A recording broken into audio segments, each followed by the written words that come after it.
Let's begin our exploration today. We're looking at a powerful source, a memoir that documents one man's relentless pursuit of self-mastery through extreme endurance and the cultivation of, well, profound mental toughness. Our objective is quite precise. We plan to move past the motivational surface. We are here to conduct a systematic extraction and analysis of the psychological methodologies and the physical frameworks the author constructed, So we're treating this narrative less as simple inspiration. and more as a detailed case study in human performance optimization. We're analyzing how seemingly insurmountable physical, social, and academic limitations were systematically defied. This review is generated by artificial intelligence, structured to provide a professional and comprehensive examination of the source material. And the starting point for this case study is a profoundly difficult one. We have to first acknowledge the author's baseline, which was defined by immense early environmental stressors. We're talking about severe childhood abuse, pervasive and explicit racism. He notes being called nigger more times than I could count, and very real academic struggles. Things like difficulty reading, developing a stutter, and even being misdiagnosed with ADHD. He describes himself, in his own words, as the poster child for at-risk youth. That background is absolutely critical. It helps to explain the extreme measures that were required for change. The central psychological problem the author identifies in the general population is this innate human tendency towards psychological comfort and denial. This is where that core concept of his begins to emerge. The 40% rule. The idea that most individuals, he posits, operate at roughly 40% of their true physical and mental capacity, all because our internal wiring prioritizes ease. For him, the specific challenge, given his trauma, was this deep-seated self-rejection. A rejection that created a constant pattern of self-limiting choices. So the essential mission became one of systematic self-creation. How do you break a destructive cycle that's so rooted in trauma and comfort? He introduced a primary methodology to initiate this kind of radical change, the accountability mirror. It's a tool that demands uncompromising, almost brutal self-honesty. What's crucial here is to understand the psychological mechanism at play. The brain naturally avoids pain, especially the psychological pain that comes from confronting inadequacy. The accountability mirror is a voluntary intervention. He forced himself to look at his reality. His reality, specifically his physical state at 297 pounds, and then used self-lectures that were raw and emotionally charged. He deliberately called himself out using phrases like, "You are a low-budget thug and a dumb motherfucker," to confront what he called the brick wall called reality. I do have to pause on that. The language he used is deliberately intense. It's shocking. Why was that level of, well, self-flagellation necessary? Why couldn't he just write down a positive affirmation or a simple checklist? Because a simple checklist engages only the rational, conscious part of the mind. The mirror ritual uses emotionally salient, negative stimuli, it's essentially self-administered verbal shock, to bypass the comfort-seeking limbic system, which is always trying to shield the ego. So it's forcing an engagement from a different part of the brain. It forces a demanding engagement from the prefrontal cortex, the center of self-control. The goal is to transform external judgment, which the ego typically deflects, into an immediate, internal, unavoidable psychological shock. This is the jolt required to shatter the cycle of self-delusion and move toward committed, painful action. If the mirror was the diagnostic and priming tool, then the first major stress test came during his military journey. Specifically, it was about dealing with water competence during Air Force pararescue training and later Navy SEAL selection. He was a powerhouse on land, a top performer in push-ups and running, but he was negatively buoyant and plagued by panic in the water. That inability to perform during water evolutions, it was a critical limiting factor. This is where that realization of a clear, measurable performance gap comes in. And it's where the concept of callousing the mind really takes root. It's framed not as some inherent genetic toughness, but as the systematic, proactive exposure to difficulty to abuse, failure, disappointment, in order to build a protective mental buffer. Structurally analogous to how physical calluses protect the hand from repeated abrasion. Precisely. He couldn't just rely on motivation to fix his panic and negative buoyancy. He had to analyze the weakness and then mitigate it before he entered the high-stakes environment of BUDS. So his reaction was technical. I love this detail. He bought a copy of Swimming for Dummies. It shows such a commitment to methodology, not just attitude. Exactly. He treated his severe fear of the water as a technical skill deficit that needed preemptive training.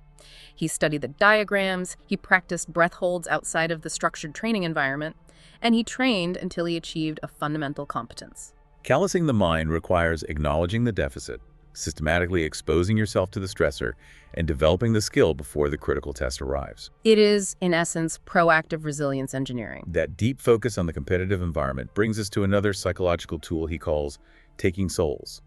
This isn't about physical dominance, is it? It's presented as a strategic mental game. It is entirely tactical.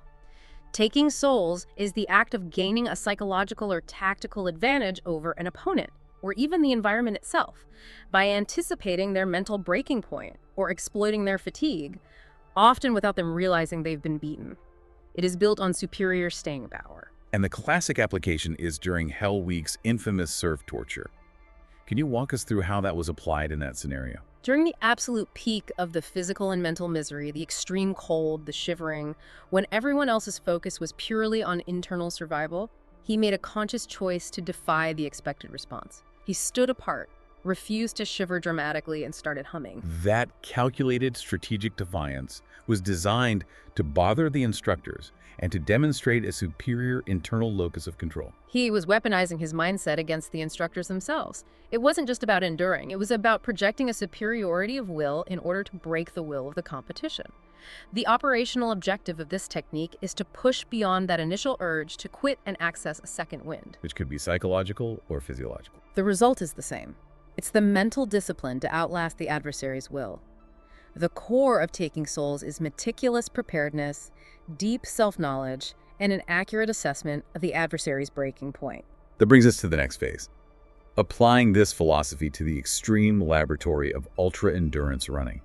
His leap into the Badwater 135 qualifying race, the San Diego One Day, is just a legendary example of pushing past known limits. He covered 101 miles in under 24 hours with only 3 days' notice. And the physical fallout from that effort, it illustrates the non-negotiable cost of pushing past known physiological limits without adequate preparation. The sources detail catastrophic physical consequences: stress fractures, bloody urine, collapse, and that famous visceral anecdote where he ended up smeared with his own waste. His internal systems were just shutting down. It was a massive physical debt, all incurred to prove a singular psychological point about his capacity. So when the body is screaming that intensely, when you hit a state of catastrophic failure, how does the mind find the fuel to keep moving forward? That is precisely where the cookie jar concept provides the necessary resilience fuel. It is a mental repository of past, tangible victories that can be strategically accessed and leveraged when the present reality is excruciating. From a psychological standpoint, this sounds like a sophisticated mechanism for cognitive reframing. It is. It's an immediate retrieval of self-efficacy data points at the exact moment the mind is trying to convince the individual to stop. And the power of the cookie jar is that it is not reserved only for these massive achievements, correct? Absolutely not. The strength of the cookie jar is its reliance on small, foundational successes. For the author, a cookie might be the minor but significant victory of finally reading a full paragraph as a struggling student, or losing the first 5 pounds of weight. Or surviving a single grueling evolution of Hell Week. These small wins act as the kindling that the mind uses to ignite the inferno of sustained effort when the body is demanding cessation.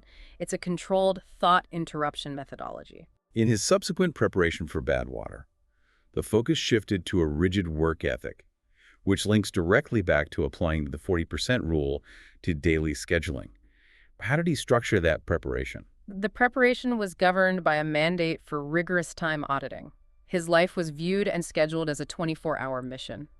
The objective was to ruthlessly eliminate empty habits and maximize productivity in every single available hour. We see this in his commitment to the dark hours. Starting runs just after 4 a.m., cycling 25 miles to work, doing 50-pound ruck runs. And using 2-hour sessions on an elliptical trainer while wearing multiple layers of clothing to simulate the blistering heat of Death Valley. He wasn't relying on complex bio-optimized training. He was leveraging sheer, intense time commitment. Correct. The foundational conviction here is that natural talent is entirely secondary to sustained, intense output.